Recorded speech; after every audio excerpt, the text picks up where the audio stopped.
If you would be a real seeker after truth, it is necessary that at least once in your life you doubt, as far as possible, all things. Common sense is the most widely shared commodity in the world, for every man is convinced that he is well supplied with it.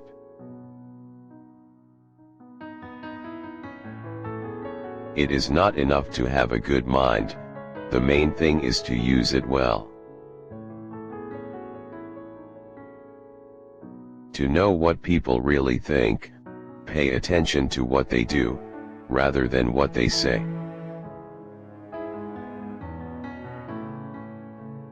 The greatest minds are capable of the greatest vices as well as of the greatest virtues. I desire to live in peace and to continue the life I have begun under the motto to live well you must live unseen.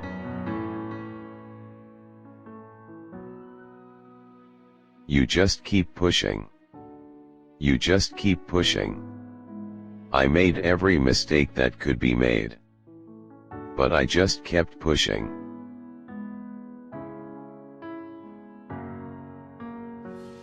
To live without philosophizing is in truth the same as keeping the eyes closed without attempting to open them.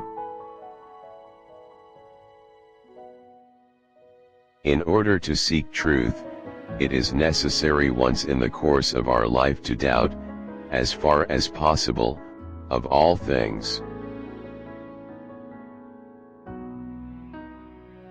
For I found myself embarrassed with so many doubts and errors that it seemed to me that the effort to instruct myself had no effect other than the increasing discovery of my own ignorance.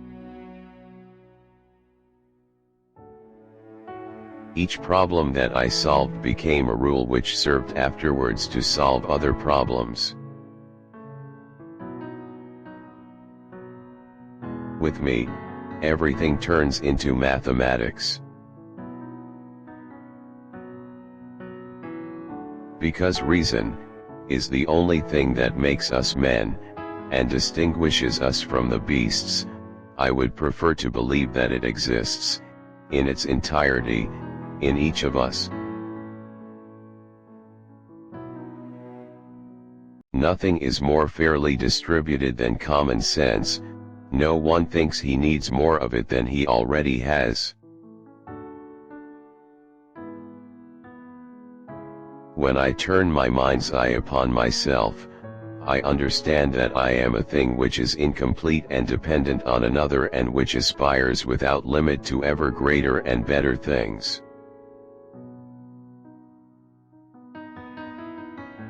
The dreams we imagine when we are asleep should not in any way make us doubt the truth of the thoughts we have when we are awake. The reading of all good books is like a conversation with the finest minds of past centuries. Truths are more likely to have been discovered by one man than by nation.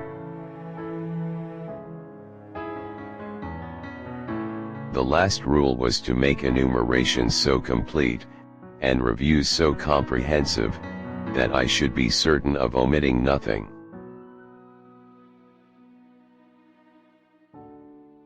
Several years have now passed since I first realized how numerous were the false opinions that in my youth I had taken to be true, and thus how doubtful were all those that I had subsequently built upon them.